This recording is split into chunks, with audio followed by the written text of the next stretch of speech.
Computer পার্কের আরেকটা ভিডিওতে আপনাকে দেখাচ্ছিল যে আসলে আমরা কি ধরনের কাজগুলো এখানে করলাম। একটা প্রবলেম ছিল, হচ্ছে র্যাম সেকশন প্রবলেম ছিল। এটা হচ্ছে সেই আপনাকে আমি একটা ভিডিও অলরেডি পাবলিশ করেছিলাম, শর্ট ভিডিও। সেটা হচ্ছে Lenovo G480, অর্থাৎ Lenovo G480। এটার প্রবলেম ছিল হচ্ছে ডিসপ্লে আসে না, আপনার প্রসেসর হিট হয়, র্যাম ভোল্টেজ তৈরি হয়, সব কিছু হয়, বাট ডিসপ্লে আসে না। কিন্তু র্যাম ভোল্টেজটা আসলে কম তৈরি হয়, মানে অল্প তৈরি হয়। এটা যেহেতু DDR3, সেহেতু 1.5 ভোল্ট থাকবে। আর DDR3 যদি এল হতো তাহলে 1.35 ভোল্টেজ থাকতো।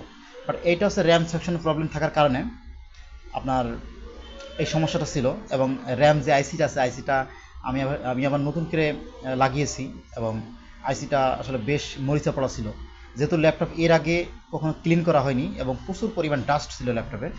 সো এই ধরনের আমরা কিন্তু যেসব ল্যাপটপগুলো আছে আমরা যত্ন সহকারে কাজ করে থাকি। অনেক সময় দেখা যায় যে আপনারা একটা ল্যাপটপ ঠিক করতে গেলে বরং ঠিক তো দূরের কথা, নষ্ট করে ফেলে। তো এই ধরনের রিস্ক কিন্তু অ্যাভেলেবল থাকে। আমাদের ঝিনাইদহ শহরে এই প্রথম আমরা এরকম প্রফেশনাল কাজ অলরেডি করছি। সো আপনারা অন্য কোথাও না দেখিয়ে, মানে যেখানে আপনার যে এই কাজটা জানে না সেও কিন্তু একটা হট গান কিনে বসে থাকে, তো এই কাজ এগুলো না দেখিয়ে সরাসরি আমাদের কাছে আসুন। আমরা এতটুকু বলতে পারি যে আমাদের সময় লাগুক আর যা লাগুক না কেন, আমরা আপনাকে প্রপারভাবে সার্ভিস করে দিতে পারবো। এবং যারা কুরিয়ারে পাঠাতে চান বিভিন্ন জেলা থেকে, তারা কিন্তু পাঠাতে পারেন। আমাদের টাইটেল ফোন নাম্বার দেওয়া আছে, আমাদের সাথে যোগাযোগ করে নেবেন। আল্লাহ হাফেজ।